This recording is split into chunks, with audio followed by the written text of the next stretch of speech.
So, let's get the first question. Tell me a little bit about yourself. What is your name and where are you from? My name is Samuel Schultz, and I'm from Saskatchewan, Saskatchewan. How long have you been a grad student? 3 years. And what is your area of focus?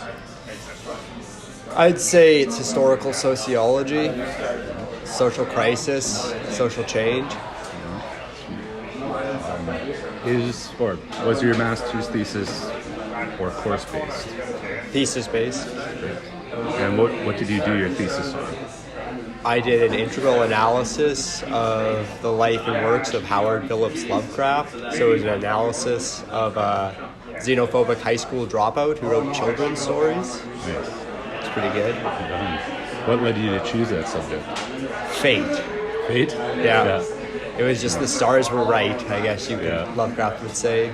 Were you a fan of Lovecraft beforehand? Yeah, I was a fan of I started reading him in high school, but I had never really read Lovecraft until after my BA, and when I actually read all of his stuff, I realized just how diverse his fiction is, that it's just more than just that stuff you read in high school. Right. So then I looked at it as opposed to not as a fan, but as a scholar of Lovecraft. Right. So I took a more structured, rational approach to how would one study this. Right. Not so much as a fan, but as a fan, but also as just an outside observer. Right. When did you come to the decision to do that? About after my first semester of my master's. First semester. And as far as your theoretical framework using Sorokin, what inspired you to do that, to make that connection? It was kind of just fate again, but also just since I had read all of Lovecraft before I started looking at Lovecraft and his life and stuff like that, I knew that once when I started reading Sorokin and I saw his notion of the sensate, the ideational, and the integral, that these similar notions are contained in Lovecraft's work. Right. And the fact that they were contemporaries, which was also interesting, because then you're applying basically a theoretical perspective that's from the same time period as what you're studying. Right. So you're not basically applying a modern understanding to a historic, figure. Yeah. So, and then also just the fact that having read Lovecraft when I was reading Sorokin, I noticed a real uncanny similarity between their rhetorical style, and I thought that was really bizarre. And I later found out that Sorokin, his style was really inspired by the King James Bible and just this really warm kind of language. And one of Lovecraft's principal influences was Lord Dunsany, and Lord Dunsany was inspired largely by the King James Bible, so that's where you saw the commonalities with the rhetorical delivery. And the other Duncian was Tolkien, so it's Lovecraft and Tolkien, which is kind of interesting. Shared genealogy. Yeah.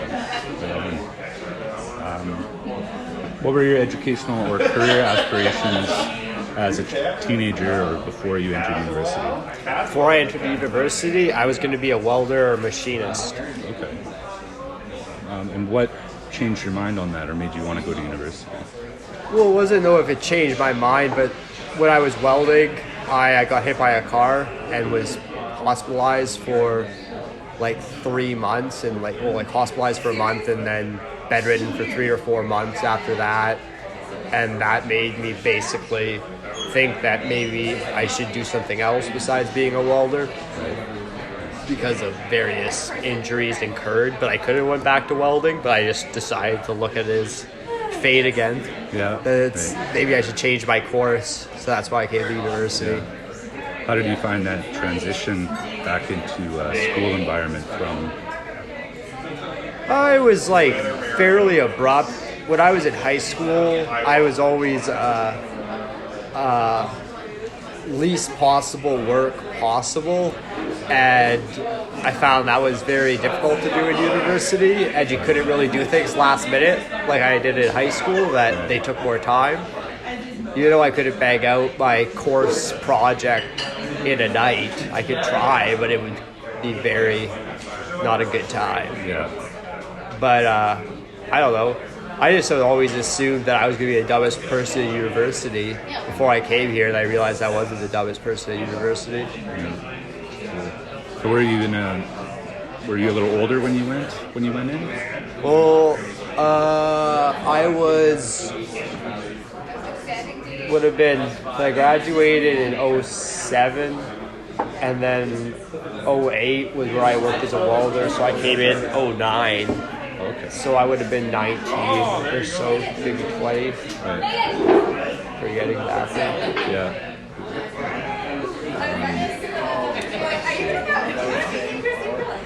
Did you know that you wanted to do sociology right off the bat?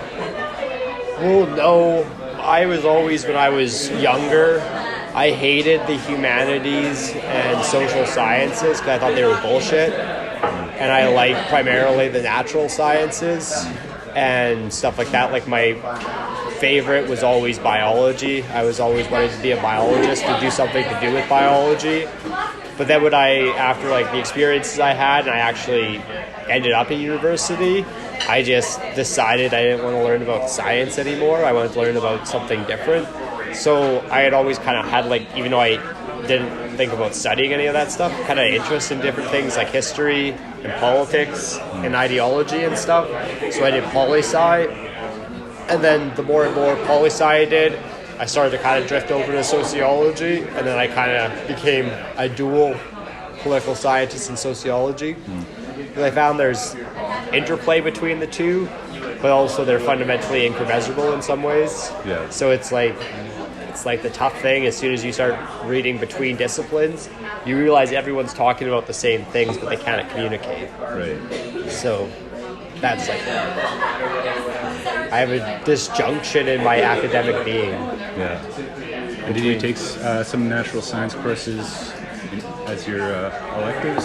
I only took the ones you had to, and I took technically ones that classify as that. I did biology, and I didn't really put much. It was in my earlier university, and I wasn't quite putting 110% into that. So I did all right for a science class, but it didn't inspire me like biology used to. Because I used to be when I could just think about biology and be psyched up on science, but I still love biology in a practical, out with nature and just understanding how various organisms exist in various ecological niches and stuff like that. And when I was a little kid, my hero was Darwin. So I still love Darwin in some ways, even though there's issues associated with, the understanding that was built out of him. So, but it just didn't psych me up like it used to. Yeah. And I also took astronomy, and astronomy is just fun. It was the qualitative astronomy, even though it's still considered a natural science, but it doesn't involve any numeration. It's kind of like looking at large universal or cosmic structures, in the various scales of complexity, but not so much into the nitty-gritty of what special and general relativity means. It's this is how we can visualize it, but to actually get into what general relativity is, not a first-year astronomy class with no physics background, because you didn't need a physics background to do that. But I took all the sciences in high school. Okay. What attracted you to what attracted you to the U of S as opposed to a different university? Well, it's in where I'm from, and they find that it's just in Canada, a lot of students end up just doing their BA where they're from, and then they'll transfer somewhere after that in most instances. So it was just out of convenience. Since I was never really going to go to university, it wouldn't make sense that it's I'm going to go to university, now I'm going to apply to all these schools, Might as well just go where what's close, and it's cheaper, because you can live at home. Yeah, for sure. And for your MA, did you consider any other universities before you? I did flirt with some other ones because I was going to look at sex work, and there's some places with a stronger focus on that. That when I was looking at doing that, and just from the various authors I had read where they're located and stuff like that. But then at the end of the day, I was still wanted to take some classes here and like learn a little bit more here, you know, since and you know it was convenient, and also there's like pretty smart people at the University of Saskatchewan. Like even though, like my one buddy always used to say how University of Saskatchewan's a bad school, but then he went to the London School of Economics, and he like really realized that if he looks dollar for dollar, the education he got at the University of Saskatchewan, like the undergraduate education versus how much he paid to go to the prestigious, like dollar for dollar, it's not comparable. Yeah. Right? So, you know, a lot of that prestige isn't necessarily all it's cracked up to be. Like,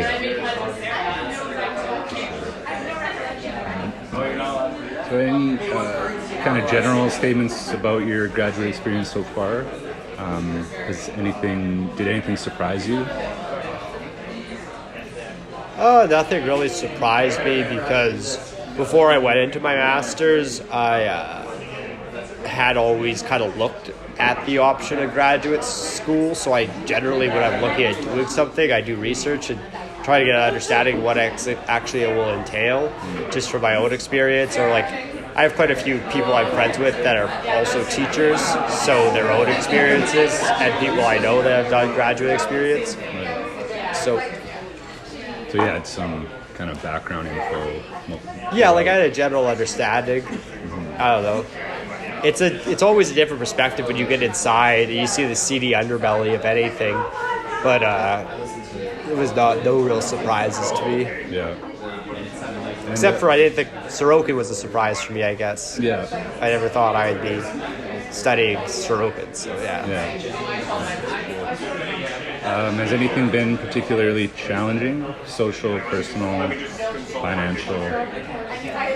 There's always the issue of money, especially since I didn't really have funding coming in. I got funding throughout, you know, through different sources.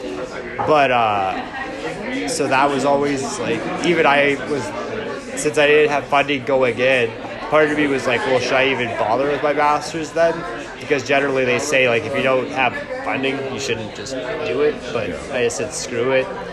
I'm a big thing, like, if you make a commitment for something, you finish it regardless. Just like a personal philosophy, regardless of how, you know. But, no, but, like, really, there was no real bad. I had a whole bunch of deaths in my family, but those are kind of just, those externalities are going to happen, right? But other than that, it was no real big challenge. Yeah. You know, I guess willing yourself to do something that's out of the ordinary, knowing that there's no real additional incentive to do something, and if you like cut to brass tacks, it's easier just to do something quick, get it done, move on to your next thing, and pump out publications. But I said, fuck it, I did something out of the ordinary because I can, you know, and to really feel like I accomplished something kind of fun that I couldn't have done without spending the time I did researching this or that you can carry for the rest of your life. Yeah. You know, so. Nice. What would you say are some of the key highlights of your journey through your master's so far? I don't know, like kind of meeting some new people that I wasn't really, like, didn't know prior to going in, or getting to know some people I had known from before in a more fuller, kind of complete sense. Getting to dump a whole bunch of hours into reading something obscure and fun just because you want to. Becoming like kind of a quasi-expert on whatever you're looking at, even though I'm like the anti-expert, the immortal amateur, like Lovecraft, you know, just for fun, you know. Try to do something like relatively meaningful, but just do it for fun. For that internal truth of doing it, you know, not necessarily what's this going to net you down the road. It's like, well, it's your thing, it's your idea, it's your truth. Make it a good one, you know. For sure. Less than like a lot of people are very just pragmatic about university. You know, like if I do this, I'll get a job here, right? Yeah. So having the freedom to kind of. And even like my friends who are profs, advice he gave me was like, for masters, just get it done and move on and do your PhD and stuff. Don't bother with doing anything out of the ordinary. Like my buddy's like, it's not worth it. Just do something completely conventional, get out of it, do your PhD and move on.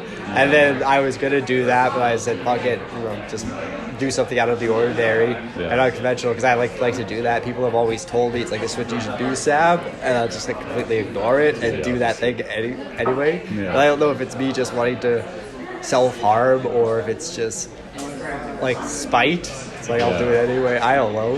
It's kind of funny. The spice of life. No doubt. So do you feel like grad school met your expectations, or? Yeah, for the most part, as far as course content is concerned, I found it satisfactory, with regards to, the breadth and depth of the knowledge. My only complaint, and it was the same complaint I had in my undergraduate class, is basically the overall engagement of the other students. Sometimes you didn't really always feel like they were doing the readings or necessarily contributing to class in a meaningful sense. So, but that's like what I've always just throughout life found, that just how you're engaged with something, you're doing something, but you're not engaged with it. There's a difference between doing something and being actively engaged in what you're doing. So other than that, as far as on a personal level, all the doors are there. It's up to the student to pass through them, right? And that's been my philosophy for education, right? It's not necessarily the teacher's job to like lead you through a doorway like a child. It's like, here are the doorways. If you pass through them, it's your choice, right? Did you find that, like, I know in grad school there's a lot more of the presentations and doing things where the focus is on you, where you're kind of on the spotlight. Did you find that kind of a natural thing for you, or was that an adjustment? How are you with those kinds of things? I've always been like pretty good at those kind of things. I have like really bad anxiety and stuff like that, but it just makes you, I don't know, focus. And then when you realize how it's not really that bad, you get a little bit more laterality. Or laterality, whatever you'd say. But and so like I have that. Also, poli-sci, which is one of my degrees, tends to have a way stronger I did way more kind of group type presentations in poli-sci than sociology. There was like a couple of ones you did, but not really. So the idea of presenting wasn't really an issue for me. It's more so just the issue of, can I say what I want to say in my time slot provided, right? So it wasn't that really ever an issue. So do you have any advice to anybody considering grad school or currently beginning there? I would just say, do what you're gonna do and kind of push through. That it's one of the few opportunities in your life that you could do something theoretically unique or meaningful. So you should take advantage of that. And it's going to be easier to write, even if what you're doing is hard. If you're doing something you want to write, And don't do something generic. It's just boring. But Right. And so what's next for you? Well, there's a lot of potential things. I've always meant to go traveling, so I might go to Europe. Who knows about that? Or I'm thinking about studying for the LSAT too, so that's the potential. Do law school, which has always been one of those things I've kind of really been interested in, but I wanted to do my master's right now, because if I figured if I didn't do my master's at this point, I'd never probably do it. So I had a little bit interest to learning a little bit more about social theory. So I did that. Right. Learned about Sorokin, the greatest sociologist in the world, which was a pretty solid time, and just expanded my overall understanding of that kind of stuff. Saw more connections. Learned about a few new people that I had heard but never really focused on. Cool, man. Yeah, that's pretty much it. Is there anything else you want to mention and discuss that hasn't come up so far? Anything else?